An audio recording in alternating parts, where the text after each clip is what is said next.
Halo, Assalamualaikum warahmatullahi wabarakatuh. Perkenalkan, Ibu Elis Mulyati selaku Ketua Kompetensi Keahlian Kimia Tekstil.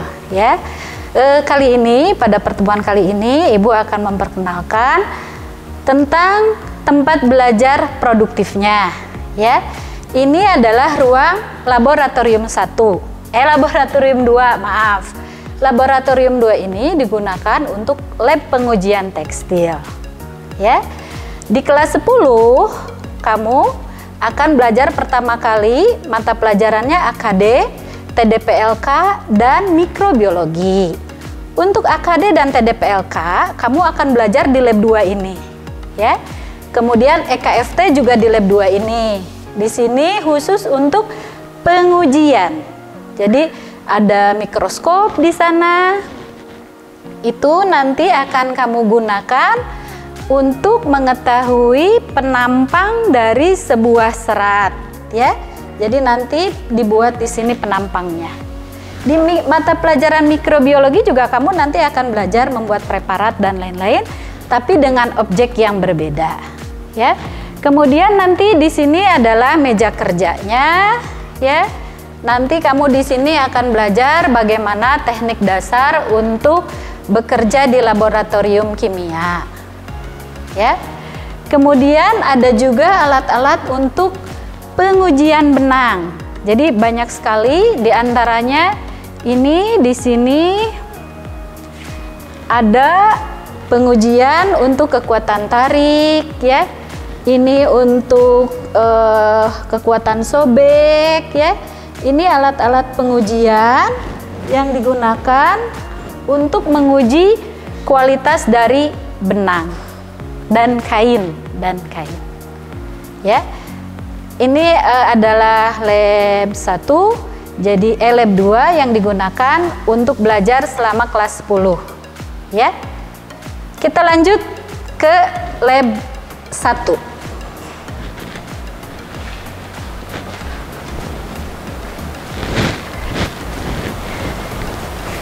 Ini ruang timbang, jadi nanti untuk menimbang suatu sampel atau suatu zat, kamu melakukannya di sini, ya. Ini ruang timbang khusus untuk zat-zat dan kain, zat-zat yang tidak berwarna. Jadi di sini ruang timbangnya ruang timbang bersih.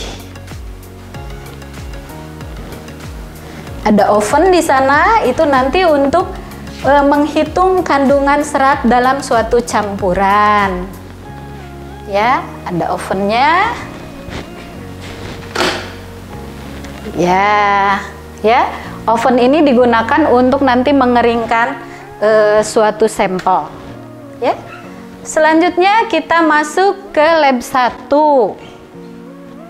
Di lab 1 ini adalah lab proses. Kamu baru masuk ke lab 1 ini di kelas 11, ya. Jadi kelas 11 dan 12 baru masuk ke sini, ya. Lab proses ini merupakan tempat untuk kamu praktikum, mulai dari proses nanti P3T, ya, PPKT, proses persiapan penyempurnaan. Di sini ada pemasakan, ada penglantangan. Jadi kain yang mentah dibuat menjadi kain yang siap untuk dicelup, ya. Cara pencelupannya ada beberapa macam. Pada prinsipnya ada yang secara manual. Jadi nanti manual itu tidak menggunakan alat-alat ini, tapi menggunakan gelas saja, ya. Ada menggunakan alat. Jadi yang pertama ini adalah mesin pencelupan exhaust, ya, mesin pencelupan exhaust.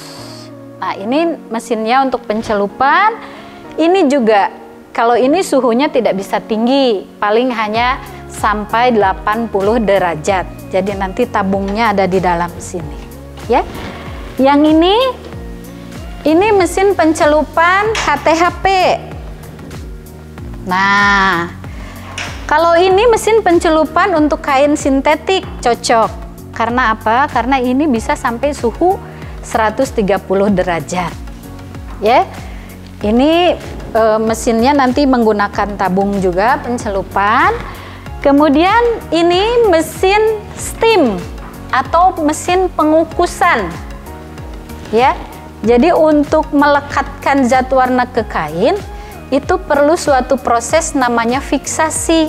Salah satu teknik fiksasinya adalah menggunakan uap panas. Dari mana? Ya menggunakan uap panas dengan mesin ini, ya. Jadi nanti kainnya dimasukkan melalui sini. Ini karena mesinnya mati, jadi tidak bisa dibuka, ya. Nanti kainnya masuk ke sini. Nah, kalau yang ini mesin baru nih, mesin celup juga. Ini sudah teknologi yang paling baru. Dia medianya, kalau yang tadi medianya adalah gliserin, kalau ini medianya adalah infrared. Jadi ini bersih, nggak ada larutannya. Jadi larutan celupnya masuk ke sini, nanti dia berputar, nanti ada infrared yang memanaskan tabung tersebut. Ini masih teknologi terbaru di industri dan belum banyak juga sih industri yang punya. Syukur juga alhamdulillah kita sudah punya, ya. Yang ini adalah mesin stanter. Mesin stanter ini berguna untuk mengeringkan ataupun untuk fiksasi juga. Jadi kalau fiksasi itu ada pakai uap basah, ada pakai uap kering. Kalau uap basah kita pakai steam yang tadi. Kalau untuk uap kering kita pakai stanter. Atau cuman hanya untuk mengeringkan saja juga bisa digunakan mesin stanter ini. Jadi nanti kainnya masuk ke dalam sini, ke dalam ruang pemanas. Nah, yang ini adalah mesin peder. Jadi mesin peder ini adalah mesin yang digunakan yang berfungsi untuk melekatkan larutan, baik itu larutan celup ataupun larutan pengelantangan. Kalau misalkan kita mau sistem pengelantangannya pad batch gitu ya, ini digunakan mesin peder. Jadi nanti kainnya dijepit. Kalau kamu tahu mesin laminating lah, dia ke sini. Kalau laminating itu kan menempelkan kain di antara plastik. Kalau peder dia melekatkan larutan ke dalam kain. Jadi kain yang asalnya kering ya, terus dikasih larutan, terus ke sini keluar udah diperes gitu ya. Nanti habis dari sini baru ke stanter atau ke steam. Ya. Itu adalah gambaran. Oh, ini ada di sini juga ada. Ini adalah meja pencapan. Ini otomatis meja pencapannya, ya. Jadi ini meja pencapan nyala. Jadi nanti si skrinnya jalan sendiri, ya. Karena kondisi sekolah ini sedang tidak tatap muka, jadi alat-alat memang sudah 1 tahun tidak dioperasikan untuk alat ini. Kalau alat yang lain jalan, kemarinnya sempat ada PTM. Nah, kemudian ini adalah mesin jigger, ya, mesin jigger. Jadi nanti kamu di pencelupan akan belajar tentang mesin jigger, ya. Ini beda, kainnya itu lebih panjang daripada di proses-proses yang tabung-tabung celup tadi, ya. Kalau ini mesin haspel. Nah, ya, ini miniatur haspel. Kalau di pabrik itu gede-gede mesinnya, ya. Jadi mesin ini di pabrik masih banyak dipakai, tapi kalau di pabrik itu dengan ukuran sebenarnya. Kalau yang kita punya ini ukuran laboratorium, ya. Ini ada panel-panelnya di sini. Nanti kamu akan belajar lebih lanjut di kelas 11 dan 12, ya. Lanjut kita melihat hasil produk ya, karena kamu akan bingung. Ibu dari tadi ngomong mesin celup, ngomong pencapan, tapi kamu bingung kan?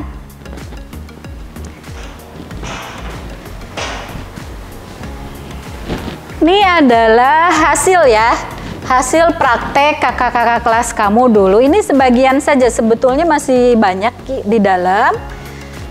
Tapi Ibu batasi saja untuk 2 kategori ya.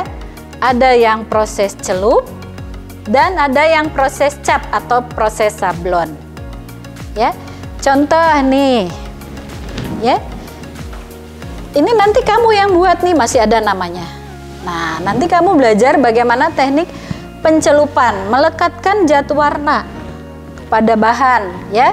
Ini tie dyes, ini juga sama tie dyes, ya. Ini hasilnya.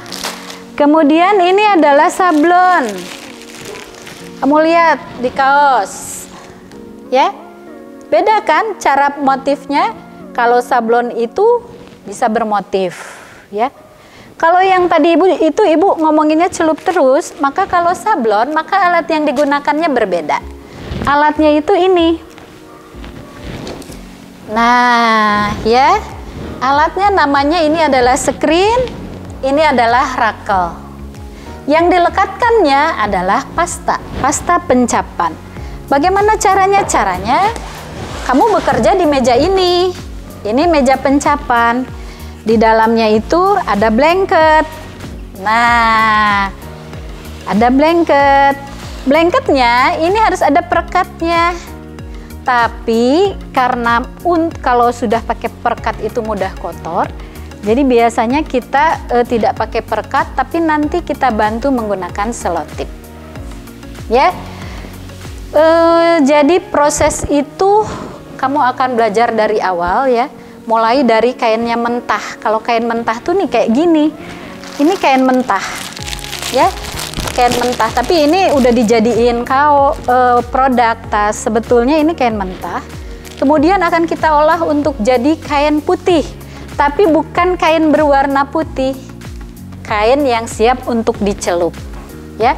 Setelah dia dilakukan proses penghilangan kanji, pemasakan, pengelantangan, maka dia bisa kita lakukan proses pencelupan. Contohnya mana? Ini pencelupan. Ya, kalau ini karena pencelupannya bermotif, ya memang menjadi tidak rata. Tapi kalau pada hakikatnya pencelupan itu adalah proses melekatkan zat warna secara merata dan bersifat permanen. Ya, jadi harus merata kalau celup. Kalau ini, Bu, itu kok nggak rata? Ini kan karena dia merupakan produk kreatif. Ya, jadi nanti selain kita mempelajari teknologinya, kita pun akan mengasah kreativitas dari kalian semua. Kemudian atau setelah kita proses celup, maka kita akan lakukan proses pencapan. Nah, ini contohnya hasil pencapan selain kaos sablon yang tadi, ya. Nih, ya. Ya kan? Nah, kamu akan mempelajari dari awal bagaimana sih cara membuat alat cetaknya. Karena ini menggunakan alat cetak. Bagaimana cara membuatnya? Bagaimana supaya ada gambar-gambar di sini? Harus berapa membuatnya? Karena itu menjadi persiapan itu menjadi hal utama. Ya, jumlah warna yang akan dijadikan di motif itu menjadi jumlah screen yang harus kita buat. Ya, mungkin itu dulu perkenalan dari Ibu tentang laboratorium. Untuk tata tertib nanti silahkan dipelajari, sudah ada Ibu buatkan slide-nya. Kemudian untuk materi-materi secara rinci juga sudah Ibu buatkan di PPT-nya, ya. Mungkin itu saja dari Ibu. Mudah-mudahan kita semua diberi kesehatan, pandemi ini segera berlalu, dan kita bisa segera bertemu dalam pembelajaran. Ya, tekstil, jayalah tekstil, ya. Jangan takut belajar di tekstil, karena kita sama-sama belajar. Sukses untuk kalian semua. Assalamualaikum warahmatullahi wabarakatuh.